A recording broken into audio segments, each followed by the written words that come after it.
نماز کا حق۔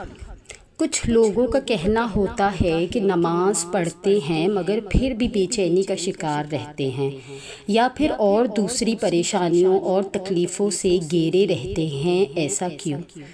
ہمیں دیکھنا چاہیے کہ کیا ہم نماز کا حق واقعی ادا کر رہے ہیں۔ اب نماز کا حق ادا کیسے ہوگا؟ اخلاص۔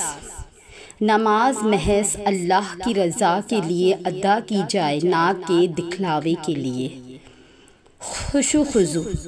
دل اور جسم کو نماز میں حاضر رکھا جائے، خیالات کو بھٹکنے نہ دیا جائے۔ اس کے لیے بہترین طریقہ یہ ہے کہ نماز میں پڑھی جانے والی ہر ایک چیز کا ترجمہ یاد کیا جائے، جس سے فائدہ یہ ہوگا کہ نماز میں دھیان ترجمے پر رہے گا اور توجہ ادھر ادھر انشاءاللہ تعالی نہیں بھٹکے گی۔ نماز کے وقت کی پابندی۔ نماز کو اس کے مقررہ وقت پر ادا کیا جائے۔ بعض لوگ بلا وجہ صرف سستی کی وجہ سے نماز میں تاخیر کرتے ہیں، ایسا نہیں ہونا چاہیے۔ نماز کو اولین ترجیح دینی چاہیے اور اول وقت میں ادا کرنی چاہیے۔ نماز کا مسنون طریقے پر ادائیگی۔ نبی کریم صلی اللہ علیہ وآلہ وسلم کی سکھائی ہوئی نماز کے مطابق اس کے تمام ارکان کو درست طریقے سے ادا کیا جائے۔ ایسا نہ ہو کہ رکوع و سجود میں کوتاہی ہی، تلاوت میں گڑبڑ ہو۔ ہر ایک رکن کی ادائیگی سکون اور اطمینان کے ساتھ کی جائے۔ حلال روزی۔ نماز کی قبولیت کے لیے ضروری ہے کہ انسان کی روزی حلال ہو۔ ایسا نہ ہو کہ نوالا تو حلق سے حرام کا اترے اور نماز کی قبولیت اور نماز میں سکون کی تمنا کی جائے اور شکایت ہو کہ نماز تو پڑھ رہے ہیں مگر پریشانی پیچھا نہیں چھوڑ رہی۔ کہ مسجد اور جماعت کی پابندی۔ مردوں کو چاہیے کہ باجماعت نماز کی ادائیگی کا اہتمام کیا کرے۔ کچھ مرد حضرات بلا ضرورت بھی جماعت چھوڑ دیتے ہیں۔ حضور پاک صلی اللہ علیہ وآلہ وسلم نے جماعت ترک کر دینے والے کے متعلق شدید وعیدیں بھی ارشاد فرمائی۔ بے نمازی کے لیے حکم۔ جنہوں نے نماز کو ضائع کیا وہ عنقریب جہنم کے ایک خاص طبقے میں ڈالے جائیں گے۔ جس نے جان بوجھ کر نماز ترک کی، تحقیق اس نے کفر کیا۔ بے نمازی کی عمر میں برکت نہ ہوگی۔ صالحین کی علامت بے نمازی کے چہرے سے ہٹا دی جائے گی۔ بے نمازی بھوک اور پیاس کی حالت میں مرے گا، اس کی پیاس نہیں بجھے گی اگرچہ دریاؤں کا پانی بھی اس کو پلا دیا جائے۔ بے نمازی کی قبر تنگ کر دی جائے گی اور آخرت میں بڑی سختی سے حساب لیا جائے گا۔ بے نمازی کو کسی عمل کا ثواب نہیں دیا جائے گا۔ بے نمازی جب مرے گا تو ذلیل ہو کر مرے گا۔ بے نمازی کی دعا قبول نہ ہوگی۔ بے نمازی کو قید میں ڈالا جائے تا وقت توبہ کرے۔ بے نماز واجب القتل ہے۔ نماز ترک کرنا کفر ہے۔ سلطان اسلام بے نماز کے قتل کا حکم دے۔ بے نماز کو مسلمانوں کے قبرستان میں دفن نہ کیا جائے۔ بے نمازی سے خنزیر بھی پناہ مانگتا ہے۔ نماز اور اللہ کا پیار۔ کیا آپ کو پتہ ہے اللہ کو راضی کرنے کا سب سے آسان طریقہ کیا ہے؟ نماز تمہارے اور اللہ کے درمیان موجود فاصلہ ختم کر دیتی ہے اور اللہ کو اپنے بندے کی سب سے پیاری بات یہی لگتی ہے جب اس کا بندہ اس کے پسندیدہ انداز سے اس کو مناتا ہے۔ جب تم اللہ کی محبت کا حق ادا کرنے کے بعد اپنی محبت کی آرزو کرتے ہو تو اللہ اس آرزو پہ یکدم کن فرما دیتا ہے اور پھر وہ کہتا ہے کہ تو نے مجھے میری پسند سے راضی کیا تو میں بھی تجھے تیری ہی پسند سے راضی کروں گا۔ کائنات میں کوئی بھی عمل اور کوئی بھی عبادت ایسی نہیں جو نماز کی طرح اللہ کو فوراً تم سے راضی کر دے۔ اللہ کے نزدیک نماز سے زیادہ محبوب کوئی عمل نہیں، اور جو اس کے محبوب کو اپنا محبوب بنا لیتا ہے نا تو اللہ اس سے بے حد محبت کرنے لگتا ہے۔ جو سجدوں میں سستی نہیں کرتے پھر اللہ تعالیٰ بھی ان کی دعاؤں کی قبولیت میں تاخیر نہیں ہونے دیتے۔ نماز آزمائش میں اللہ کی تمہارے لیے سب سے بڑی پناہ گاہ ہے، اور جو اس کی پناہ میں ہوتے ہیں ان کا بڑے سے بڑا طوفان بھی کچھ نہیں بگاڑ سکتا، اور ہمیشہ اللہ اور وہ ہمیں ہمیشہ اللہ کی حفاظت میں رہتے ہیں۔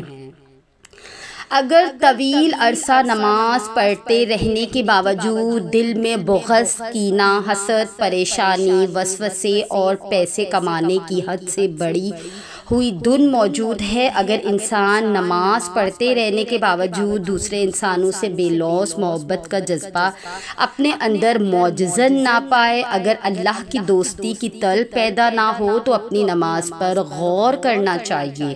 ہم کیوں غور نہیں کرتے؟ کامیابی سے اس سوال کو نظر انداز کیوں کر دیتے ہیں؟ نماز بہرحال ہر صورت میں فرض ہے، لیکن اگر اس فرض کو محض ایک رسم کے طور پر اپنی زندگی میں شامل کر لیا جائے تو مقام غور ہے کہ کیا اللہ ہم سے صرف یہی چاہتا ہے؟ مسجدوں سے باہر نکلتے ہی جھوٹ بولنا، ریاکاری کرنا، یہ اس بات کی نشاندہی ہے کہ ہم نے بالآخر نماز کو بھی صرف ایک نفسیاتی پناہ گاہ کے طور پر استعمال کرنا شروع کر دیا ہے۔ اللہ تعالیٰ سے مدد حاصل کرنے کی دوسری صورت نماز ہے۔ نماز یعنی اللہ سے باتیں کرنا، اللہ سے ملاقات کرنا، اللہ سے مانگنا۔ نماز کیا ہے؟ دعا کی ایک صورت۔ نماز کی ابتدا ہے الفاتحہ، دعا ہے۔ نماز کا اختتام سلام پھیرنے سے پہلے بھی آپ دعا مانگ رہے ہوتے ہیں۔ نماز اللہ سے دعا مانگنے کی ڈائریکٹ شکل ہے، اور اس میں بھی آپ صبر کی طرح اپنے مالک کے پاس دن میں 5 مرتبہ لوٹ کر آتے ہیں۔ دن میں 5 بار آپ خود کو یاد دلاتے ہیں کہ آپ بندے ہیں جو بے بس ہوتے ہیں، جن کو اللہ کی مدد کی ضرورت ہر لمحہ ہوتی ہے۔ یہ یاد آپ کو بار بار اللہ سے جوڑ دیتی ہے، اللہ کا مقرب بنا دیتی ہے، اور جتنا آپ اللہ کے قریب ہو جائیں گے اتنی جلدی مدد آئے گی۔ ہم نماز کیوں پڑھتے ہیں؟ کیا خوف سے؟ لیکن وہ تو غفور ہے، رحیم ہے، پھر خوف کیسا؟ کیا جنت کے واسطے؟ لیکن وہ تو درگزر فرماتا ہے۔ شکر ادا کرنا، کیا شکر ادا کرنا کیا فرض ہے؟ نماز فرض سمجھ کر نہیں، محبت سے پڑھو۔ زمین پہ سر ٹکرانے کو نماز نہیں کہا جاتا، وہ تم سے کلام چاہتا ہے، تم اسی کو دوست مانو، اسی سے مشورہ کرو، اسی کو داستان سناؤ کہ جیسے اپنے دوست کو سناتے ہو۔ دل کی بے قراری کم ہوگی، پھر نماز میں سکون بھی ملے گا۔ ہم دن میں 5 نمازیں پڑھتے ہیں۔ اللہ پاک نے ہر نماز کا الگ الگ اپنے بندوں کے لیے ہی فائدہ رکھا ہے۔ نماز فجر، حضرت علی رضی اللہ تعالیٰ عنہ سے کسی نے پوچھا، میں بہت کوشش کرتا ہوں کہ صبح نماز پڑھوں لیکن اٹھا نہیں جاتا۔ حضرت علی رضی اللہ تعالیٰ عنہ نے ارشاد فرمایا، یہ نیند کی وجہ سے نہیں ہے، بلکہ تم جو سارے دن میں گناہ کرتے ہو وہ تمہاری گردن میں طوق، ہاتھوں میں ہتھوڑی اور پاؤں میں بیڑیاں بن کر تمہیں اٹھنے نہیں دیتی۔ ایک مسلمان جب 7 سال کا ہوتا ہے تو اس پر نماز فرض کر دی جاتی ہے، پہلی نماز، کہ جب تمہیں اگلی نماز کا انتظار ہو تو سمجھ لینا کہ اللہ نے تمہاری پہلی نماز قبول کر لی۔ نماز اتنی ہی ضروری ہے جتنا کہ جینے کے لیے سانس لینا ضروری ہوتا ہے۔ اللہ پاک ہمیں سجدوں کی لذتیں عطا فرمائے۔ اگر نماز پڑھنے والے کو علم ہو جائے کہ کیسی رحمتوں نے اسے آ گھیرا ہے تو وہ کبھی سجدے سے اپنا سر ہی نہ اٹھائے۔ نماز کی توفیق، اور اللہ جب کسی کو معاف کرتا ہے تو اسے نماز کی توفیق دیتا ہے۔ اسی طرح نماز ظہر، وہ لوگ جو مسلسل نماز ظہر چھوڑتے ہیں وہ بد مزاجی اور بد ہضمی سے دوچار ہوتے ہیں۔ اس وقت کائنات زرد ہو جاتی ہے اور معدہ اور نظام انہضام پر اثر انداز ہوتی ہے، روزی تنگ کر دی جاتی ہے۔ نماز عصر، اکثر نماز عصر چھوڑنے والوں کی تخلیقی صلاحیتیں کم ہو جاتی ہیں اور عصر کے وقت سونے والوں کا ذہن کند ہو جاتا ہے اور اولاد بھی کند ذہن پیدا ہوتی ہے، کائنات اپنا رنگ بدل کر نارنجی ہو جاتی ہے اور یہ پورے نظام تولید پر اثر انداز کرتی ہے۔ نماز مغرب کے وقت سورج کی شعاعیں سرخ ہو جاتی ہیں، جنات اور ابلیس کی طاقت عروج پر ہوتی ہے۔ سب کام چھوڑ کر پہلے مغرب کی نماز ادا کرنی چاہیے، اور اس وقت سونے والوں کی کم اولاد ہوتی ہے یا ہوتی ہی نہیں، اگر ہو جائے تو نافرمان ہوتی ہے۔ نماز عشاء چھوڑنے والے ہمیشہ پریشان رہتے ہیں۔ کائنات نیلنگی ہو کر سیاہ ہو جاتی ہے اور ہمارے دماغ اور نظام اعصاب پر اثر کرتی ہے۔ نیند میں بے سکونی اور برے خواب آتے ہیں، جلد بڑھاپا آ جاتا ہے۔ نماز میں دل لگانے کا ایک بہترین طریقہ کہ کچھ لوگ ہوتے ہیں وہ کہتے ہیں کہ ہم نماز تو پڑھتے ہیں مگر ہمارے نماز میں دل نہیں لگتا۔ جب نماز شروع کرو تو زمین کو دیکھو۔ یہ کچھ چند باتیں ہیں جو نماز میں دل لگانے کے لیے بڑی مفید ہیں، انہیں غور سے سن لیں۔ اس کا فائدہ یہ ہے، زمین پر جب نماز کرتے ہی زمین پر دیکھو، اس کا فائدہ یہ ہے کہ مرنے کے بعد ہمیں اس زمین کے اندر ہی جانا ہے۔ رکوع کرو تو پاؤں کو دیکھو، اس کا فائدہ ہماری جان پاؤں سے نکلنا شروع ہوگی۔ جب سجدہ کرو تو ناک کی سمت میں دیکھو، مرنے کے بعد سب سے پہلے ناک ختم ہوگی۔ اور جب بیٹھ جاؤ تو نظریں جھولی میں ہونی چاہیے، ہمیں خالی جھولی دنیا سے جانا ہے۔ یہ ویڈیو سب کو شیئر کرو، آپ کی وجہ سے اگر کسی کی نماز درست ہو جائے تو یہ آپ کے لیے صدقہ جاریہ ہوگا۔ جزاک اللہ۔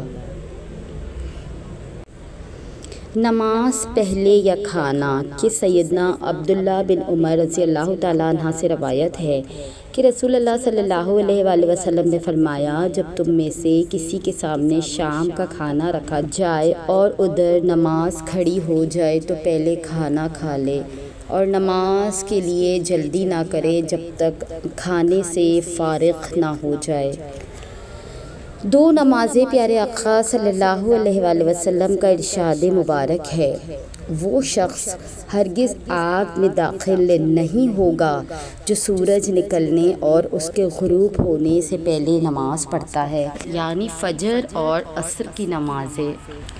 رسول اللہ صلی اللہ علیہ وآلہ وسلم نے ایک اور جگہ فرمایا، جب نماز کی تکبیر کہہ دی جائے تو نماز کے لیے دوڑتے ہوئے نہ آؤ بلکہ اطمینان و سکون کے ساتھ چلتے ہوئے آؤ۔